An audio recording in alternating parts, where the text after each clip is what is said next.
مسلمانوں قرآن کہتا ہے کہ تمہارے معراج کی شان رسول پاک کی مسجد اقصی سے جڑی ہے. جس محبوب کو رب معراج کرائے تو مسجد اقصی میں لا کے کرائے. وہ جگہ معمولی جگہ ہے، وہ معمولی جگہ ہے. مسجد اقصی نبی پاک نے وہاں نبیوں کی امامت کرائی. 17 مہینے اس مسجد کی طرف منہ کر کے تیرے اور میرے رسول نے نمازیں پڑھی. چھوٹی جگہ ہے اور پوری دنیا کا مسلمان اسے چاہیے شرم سے گڑ جائے. ایک امریکہ کا صدر بول کے کہتا ہے کہ اسرائیل کو اجازت ہے اسے دارالحکومت بنائے، اور مسلمان حکمران بیان دے رہے ہیں ظالموں لٹیروں تم اپنی سیاستیں چمکانے کے لیے پہلے ایک دوسرے کو گالیاں دیتے ہو پھر اکٹھے بیٹھ جاتے ہو نمبرنگ کرنے کے لیے. تم دین کے اس مسئلے میں سارے اکٹھے کیوں نہیں بیٹھے؟ سارے پاکستان کے سیاستدانوں کو علماء اور مشائخ کو چاہیے تھا ایک پیج پہ اکٹھے ہوتے، اکٹھے بیٹھ کے ایک بیان ہی دے دیتے، ایک بات ہی کر دیتے. پھر میرا سلوٹ ہے ترکی کے صدر کو، پھر میرا سلوٹ ہے ترکی کے صدر کو. اس نے بہت عرصہ پہلے کہا تھا مسجد اقصی میری خواب میں آئی تھی اور رو کے کہتی تھی آئے مجھے کوئی صلاح الدین ایوبی کا ماننے والا، کوئی آئے مجھے بچائے. کہتے میری خواب میں آئی تھی اور روتی تھی، کہتی تھی کوئی آئے.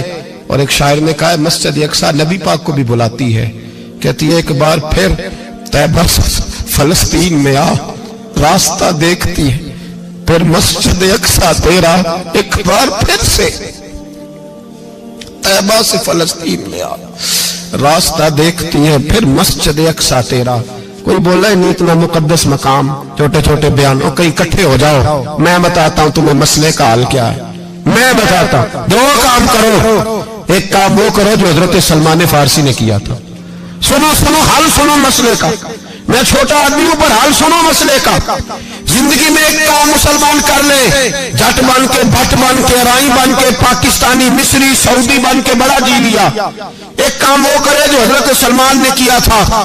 جب ایک کافر نے پوچھا آپ کا نام کیا ہے تو فرمایا میرا نام اسلام ہے. بولیے سارے میرا نام. کہا تمہارے باپ کا نام؟ فرمایا اسلام. دادا کا نام؟ کہا اسلام. پردادا کا نام؟ بازو تیرا توحید کی قوت سے کمی ہے، اسلام تیرا دیش ہے سو مصطفی ہے. ایک کام وہ کرو جو حضرت سلمان نے کیا تھا. کافر جب پوچھے تو کہو ہم سارے اسلام ہیں. ہم سارے کیا ہیں؟ ہم پہلے مسلمان ہیں، باقی بعد میں کچھ اور چیز. دوسرا کام وہ کرو جو حضرت امیر معاویہ نے کیا تھا. سن لو یہ حال ہے اس مسئلے کا. سنو حضرت مولا علی شیر خدا رضی اللہ تعالیٰ عنہ اور جناب امیر معاویہ کی جنگ ہو رہی تھی، لڑائیاں ہو رہی تھی، اختلافات تھے، فوجیں بیٹھی تھی. حضرت مولا علی اور جناب امیر معاویہ کی جنگ ہو رہی تھی تو روم کے بادشاہ نے، عیسائی بادشاہ نے حضرت علی کو خط لکھا کہ میں تیرے اوپر حملہ کرنے والا ہوں. خط لکھا نا حضرت علی کو، تو جواب حضرت امیر معاویہ نے لیا. چاہیے تھا نا مولا علی جواب دیتے. حضرت امیر معاویہ بولے اور بول کے کہنے لگے اور روم کے کتے ہم گھر میں جتنا مرضی لڑے یہ نہ سمجھنا تو علی پہ حملہ کرے گا تو میں تماشا دیکھوں گا. فرمایا تو علی پہ حملہ کر تو صحیح، علی سپہ سالار ہوگا اور امیر معاویہ اس کا سپاہی ہوگا. گھر میں جتنا مرضی لڑے پر رسول اللہ کے نام پہ ہم اکٹھے ہو جایا کرتے.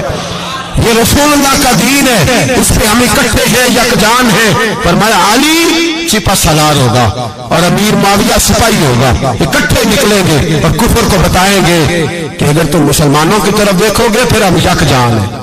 پھر ہم بولیے پھر ہم گنبد خضرا کے سائے تلے ایک ہیں، ایک ہیں، ایک تھے اور ایک رہیں گے. اس لیے یہ دو کام اگر مسلمان کرے، دو کام ٹھیک ہے. اختلاف ہو گئے، بڑا کچھ ہو گیا، لیکن ان سے کہیں کہ جب تم آؤ گے تو پھر ہمیں علیحدہ نہیں پاؤ گے، پھر ہمیں تم اکٹھے پاؤ گے. اکٹھے میدان میں نکلیں گے. اور کوئی اتنی لمبی چوڑی بات نہیں.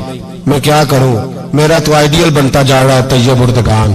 عجیب بات ہے نا کہ اس کے پاس ایٹمی طاقت آپ سے کمزور ہے، آپ کی تگڑی ہے.